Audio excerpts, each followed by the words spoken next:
तो हेलो दोस्तों, नमस्कार। कैसे हो आप सभी? उम्मीद करता हूँ आप सभी स्वस्थ होंगे, मस्त होंगे, ज़बरदस्त होंगे। I am introduce my self बादल बामनिया। और दोस्तों, आज हम डिस्कशन करने वाले यूपी शिक्षक भर्ती 2025 LT ग्रेड के जो जियोग्राफी वाला जो क्वेश्चन होता है, भौतिक भूगोल, उसमें पृथ्वी की उत्पत्ति से संबंधित कांट, लाप्लास, जेम्स और जीन्स का सिद्धांत, ये चारों जो भूगोल होता है, इनके जो सिद्धांत हैं उनके बारे में हम जानेंगे। ठीक है, एग्जाम ओरिएंटेड पढ़ेंगे, बहुत ज़्यादा नहीं पढ़ेंगे एवं कम समय में सारे ये चारों जो है सिद्धांत इनको हम पढ़ेंगे। तो चलो दोस्तों, वीडियो पसंद आए तो लाइक, शेयर, सब्सक्राइब जरूर करिएगा। खासकर उन दोस्तों को ज़रूर शेयर करिएगा जिनसे कोई टीचिंग एग्ज़ाम की तैयारी कर रहे हैं। ठीक है दोस्तों, TGT PGT लिए सबके लिए मोर देन इनफ रहेगा। चलो, यह रहा टॉपिक, पृथ्वी की उत्पत्ति से संबंधित प्रमुख सिद्धांतों का संपूर्ण थ्योरी नोट्स, कांट का निहारिका सिद्धांत, लाप्लास का परिष्कृत निहारिका सिद्धांत, जेम्स और जीन्स का ज्वारी सिद्धांत। यह टॉपिक भूगोल और खगोलीय विज्ञान दोनों के लिए महत्वपूर्ण है। ठीक है दोस्तों, पृथ्वी की उत्पत्ति से संबंधित प्रमुख सिद्धांत की बात कर रहे हैं, जिसमें पहला है कांट का निहारिका सिद्धांत, इमैनुएल कांट नेबुलर हाइपोथेसिस। यानी ये जो सिद्धांत है 1755 में दिया गया था। प्रस्तावक कौन थे? प्रस्तावक की अगर हम बात करें तो इमैनुएल कांट, जो जर्मन के दार्शनिक थे। कहाँ के दार्शनिक थे? तो आप कहोगे जर्मन के दार्शनिक। मुख्य बिंदु की अगर हम बात करें तो क्या है इसके मुख्य बिंदु? मुख्य बिंदु में यह बताया गया कि प्रारंभ में पूरा ब्रह्मांड गैस और धूल के घने बादल निहारिका से बना था। ऐसा कौन सा सिद्धांत कहता था? कांट का जो निहारिका सिद्धांत वो कहता है। यह निहारिका धीरे धीरे घूर्णन करने लगी। यानी ये जो निहारिका की जो बात कर रहे हैं, ये जो गैस और धूल घने बादलों की बात कर रहे हैं, ये थोड़ा धीरे धीरे घूर्णन यानी घूमने लगे। घूर्णन के कारण उसमें चपटी आकृति बनी, यानी चपटी आकृति बनी और केंद्र में सूर्य और बाहरी हिस्सों में ग्रहों का निर्माण हुआ। यानी घूर्णन घूमते घूमते धीरे धीरे चपटी आकर के आकृति बनी। आकृति बनने के बाद में जो सूर्य है वो केंद्र में था और बाहरी हिस्सों में धीरे धीरे ग्रहों का निर्माण हुआ। ठीक है, ग्रह, उपग्रह और सूर्य एक निहारिका के भाग है। यानी कहने का मतलब है क्या है कि एक जो निहारिका है उसी का जो भाग है ग्रह, उपग्रह, सूर्य है।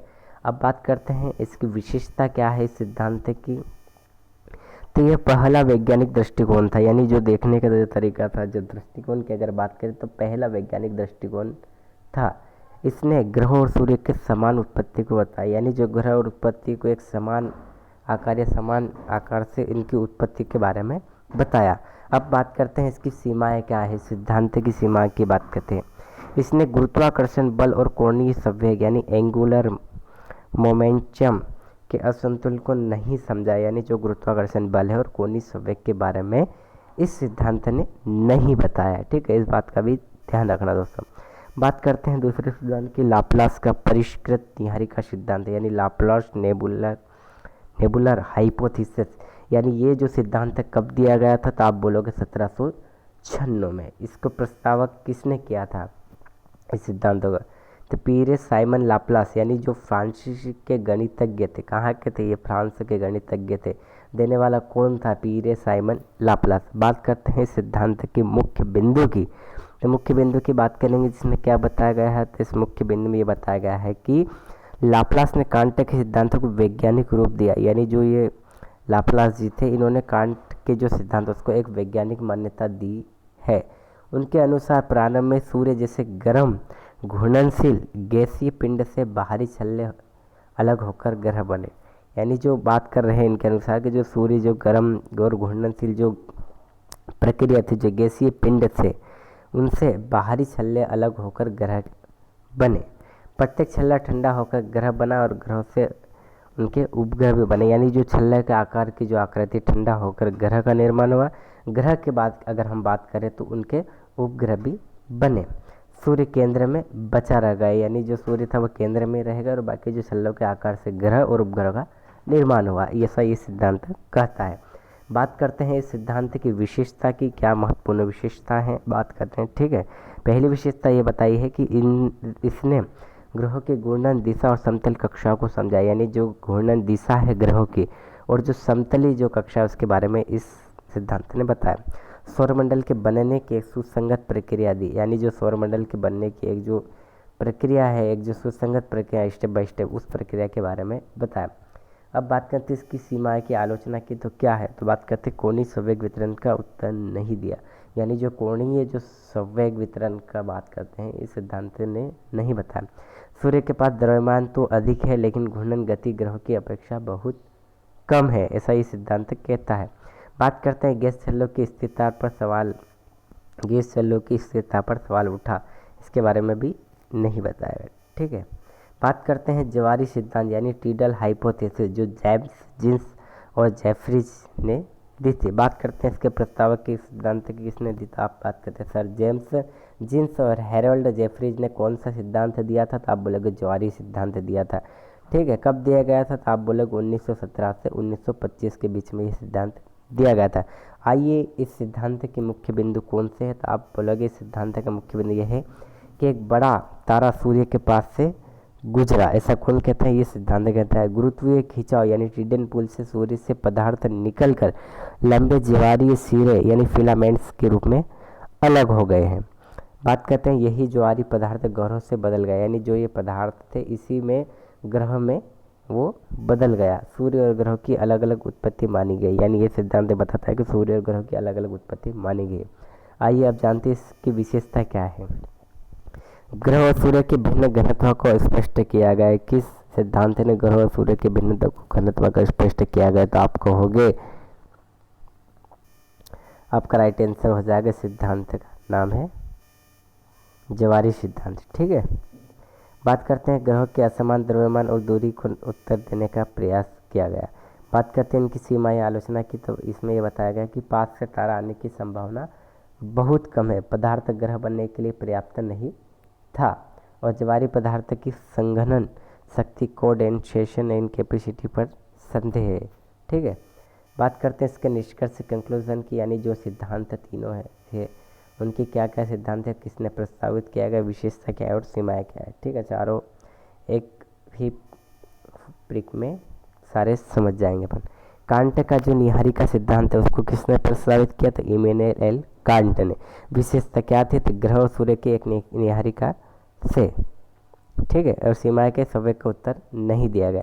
बात करते हैं दूसरे सिद्धांत है कि इसमें लाप्लास का सिद्धांत है, जी किसने प्रस्ताव किया, पीएल लाप्लास ने किया। इसकी क्या विशेषताएं थी, तो छल्लों से ग्रह बने, ऐसा ही सिद्धांत कहता है। बात करते हैं इसकी सीमाएं तो कोणीय संवेग की समस्या थी। ज्वारी सिद्धांत किसने दिया, तो जेम्स एवं जेफरीज ने दिया। इसकी क्या विशेषता, सूर्य से अलग पदार्थ से ग्रह बने, ये ज्वारी सिद्धांत कहता है। तो तारे की निकटता दुर्लभ थी। ठीक है, अब बात करते हैं इनसे संबंध किस प्रकार के क्वेश्चन पूछे जा सकते हैं और कैसे क्वेश्चन पूछे जाएंगे।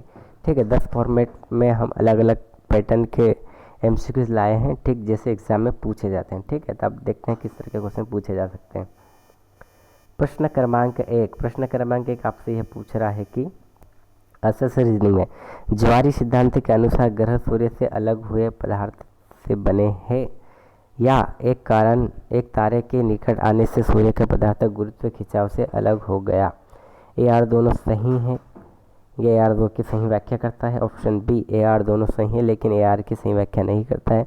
ऑप्शन सी ए सही है लेकिन आर गलत है, और ऑप्शन डी ए गलत है लेकिन आर सही है। तो बता दो इसका राइट आंसर क्या हो जाएगा, तो आपको इसका राइट आंसर हो जाएगा ए। ठीक है, ज्वारी सिद्धांत के अनुसार ग्रह सूर्य से अलग हुए पदार्थ से बने, जी हाँ। एक तारे के निकट आने से सूर्य का पदार्थ गुरुत्व खिंचाव से अलग हो गया, जी हाँ, ए आर दोनों सही और ए की व्याख्या करता है। प्रश्न क्रमांक 2 आपसे पूछ रहा है कि लाप्लास के अनुसार ग्रह सूर्य के छल्लों से बने हैं, क्या यस और नो। स्टेटमेंट दूसरा पूछ रहा है आपसे कि लाप्लास का सिद्धांत है कोणीय संवेग के असमान वितरण की समस्या हल करता है। ऑप्शन ए दोनों सही है संबंधित है, ऑप्शन बी दोनों सही है लेकिन असंबंधित है, ऑप्शन सी ए सही है या दो गलत है, ऑप्शन डी ए गलत है या दो सही है। बता दो इसका राइट आंसर क्या हो जाएगा, तो आपका इसका राइट आंसर आ जाएगा ऑप्शन सी, यानी लाप्लास के अनुसार ग्रह सूर्य के छल्लों से बने हैं। तो आप कहोगे जी हाँ, लाप्लास के सिद्धांत कोणीय संवेग के असमान वितरण की समस्या हल करता है, जी हाँ नहीं करता है। ठीक है, तो ऑप्शन ए कथन स्टेटमेंट 1 सही है और स्टेटमेंट 2 गलत है, आपका राइट आंसर हो जाएगा ऑप्शन सी। ठीक है, प्रश्न क्रमांक 3 आपसे पूछ रहा है कि कितने कथन सही लेवल है, हाई लेवल का क्वेश्चन। ठीक है, ऑप्शन पहला, कांट से सबसे पहले निहारी का सिद्धांत दिया था। लाप्लास ने कांट के सिद्धांतों को वैज्ञानिक रूप दिया था। जीन्स का सिद्धांत सूर्य और ग्रह की एक समान उत्पत्ति को बताता है। ऑप्शन 4, कांट और लाप्लास दोनों सूर्य से अलग ग्रह बनाने की बात कही है। तो कौन सा कथन सही है दोस्तों? ऑप्शन पढ़ लेते हैं, केवल ए, केवल 2, केवल 3 और केवल सभी 4 में से 3। तो आपका राइट आंसर हो जाएगा ऑप्शन डी, जिसमें बताया गया कथन 3 गलत है। जिन ग्रहों और सूर्य की भिन्न उत्पत्ति को मानता है, ठीक है, मानता है लेकिन बताता नहीं। यानी कांट से सबसे पहले निहारी का सिद्धांत दिया गया था, जी हाँ। लाप्लास ने कांट का वैज्ञानिक रूप दिया था, जी हाँ। कांट और लाप्लास दोनों सूर्य से अलग ग्रह बनने की बात कही है, ऑप्शन 4 सही। यानी जो ऑप्शन 3 है वो गलत है। यानी जीन्स का सिद्धांत सूर्य और ग्रह की एक समान उत्पत्ति को बताता है, जी हाँ नहीं, ठीक है। प्रश्न क्रमांक 4, युग्म मिलान मेज द फॉलोइंग लेवल मीडियम, यानी कॉलम ए और कॉलम बी को मिलाइए। कांट ग्रह की उत्पत्ति निहारिका से के बारे में बताया गया। लाप्लास लो से ग्रह निर्माण के बारे में बताया गया है। जीन्स तीसरा, सूर्य पदार्थ अलग होकर बने हैं। और डी, रेफरी ज्वारी सिद्धांत के संलेखन के बारे में। ऑप्शन ए, पहला ए, पहला बी, तीसरा सी, तीसरा डी। बताओ दोस्तों इसका राइट आंसर क्या हो जाएगा? तो आपको इसका राइट आंसर हो जाएगा ऑप्शन ए, कैसा, यानी कांट ग्रह की उत्पत्ति निहारिका के बारे में बताया गया है। ऑप्शन बी, लाप्लास लोग से ग्रह निर्माण के बारे में बताया गया है। ऑप्शन सी, जीन्स सूर्य से पदार्थ अलग होकर बने हैं। और रेफरी ज्वारी सिद्धांत में संलेखन के बारे में बताया गया है, ठीक है दोस्तों। तो आपका राइट आंसर ऑप्शन है। प्रश्न क्रमांक 5, क्रमबद्ध chronological based level medium question, निम्न सिद्धांत को उनके प्रस्ताव के कालानुक्रम से जमाइए, ठीक है। कालानुक्रम के बाद से पहला लाप्लास सिद्धांत, दूसरा कांट सिद्धांत, तीसरा जीन्स सिद्धांत। यानी पहले कौन सा सिद्धांत दिएगा इसको सही क्रम में जमाना है। पता दोस्तों इसका राइट आंसर क्या हो जाएगा? ऑप्शन पहला, ऑप्शन दूसरा, ऑप्शन तीसरा, ऑप्शन डी।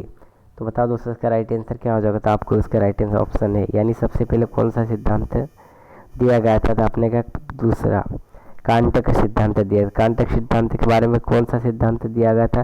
तो आप कहोगे लाप्लास का सिद्धांत दिया। लाप्लास के सिद्धांत के बाद में कौन सा सिद्धांत दिया गया था? आप कहोगे जीन्स का सिद्धांत। इस तरह से आपका राइट आंसर हो जाएगा ऑप्शन ए, ठीक है। प्रश्न क्रमांक 6, करेक्ट पेयर लेवल मीडियम, यानी इसमें से बताया गया है कि जो सही युग्म कौन सा है? कांट पहला वैज्ञानिक निहारिका का सिद्धांत, लाप्लास तारकीय टक्कर का सिद्धांत, ऑप्शन सी जीन्स ग्रह युद्ध के छल्लों से बने हैं, और रेफरी अकेले ज्वारी सिद्धांत के लेखक के। तो बताओ दोस्तों इसका राइट आंसर क्या हो जाएगा? तो आपका होगा इसका राइट आंसर हो जाएगा ऑप्शन ए, यानी जो कांट ने पहला वैज्ञानिक निहारिका का सिद्धांत दिया गया था। और बाकी बी सी डी जो है गलत आंसर है, ठीक है दोस्तों। प्रश्न क्रमांक 7 आपसे पूछ रहा है सही गलत, true and false level easy question, यानी कथन में पूछा है कि लाप्लास के अनुसार ग्रह सूर्य के निकले छल्लों से बने हैं। तो बता दोस्तों इसका राइट आंसर क्या हो जाएगा? ऑप्शन ए सही, ऑप्शन बी गलत। आपको इसका राइट आंसर हो जाएगा ऑप्शन ए, यानी लाप्लास के अनुसार ये ग्रह से निकले छल्लों से बने हैं, ऐसा लाप्लास ने कहा था। प्रश्न क्रमांक 8, प्रश्न क्रमांक 8 आपसे पूछ रहा है कि ज्वारी सिद्धांत के अनुसार ग्रह किस प्रक्रिया से बने हैं? ऑप्शन ए निहारिका के संगणक से, ऑप्शन बी सूर्य के छल्लों से, ऑप्शन सी सूर्य से गुरुत्वीय खिंचाव से निकले पदार्थों से, ऑप्शन डी किसी विस्फोटक से। तो आपका होगा इसका राइट आंसर हो जाएगा ऑप्शन सी, सूर्य से गुरुत्वीय खिंचाव से निकले पदार्थ से, ठीक है। प्रश्न क्रमांक 9 आपसे पूछ रहा है कि निहारिका सिद्धांत का सबसे पहले प्रस्ताव किसने दिया था? लाप्लास ने, कांट ने, जीन्स ने, हम्बल ने। बताओ दोस्तों इसका राइट आंसर क्या होगा? आपको इसका राइट आंसर हो जाएगा ऑप्शन बी, कांट ने निहारिका सिद्धांत दिया था। आज का अंतिम प्रश्न यह रहा। प्रश्न क्रमांक 10 आपसे पूछ रहा है कि नीचे दिए गए में से कौन सा कथन सही नहीं है? ज्वारी सिद्धांत से ग्रह सूर्य से निकले हैं। लाप्लास ने ग्रहों के छल्लों से बनने की बात की है। कांट का सिद्धांत ज्वारी सिद्धांत पर आधारित है। जीन्स सिद्धांत से सूर्य से पदार्थ खींचा निकला है। कौन सा कथन गलत है? तो बताओ दोस्तों इसका राइट आंसर क्या हो जाएगा? आपको इसका राइट आंसर हो जाएगा ऑप्शन सी, कांट का निहारिका ज्वारी सिद्धांत के बारे में नहीं बताया गया है, क्योंकि कांट का जो सिद्धांत है वो निहारिका सिद्धांत पर आधारित था।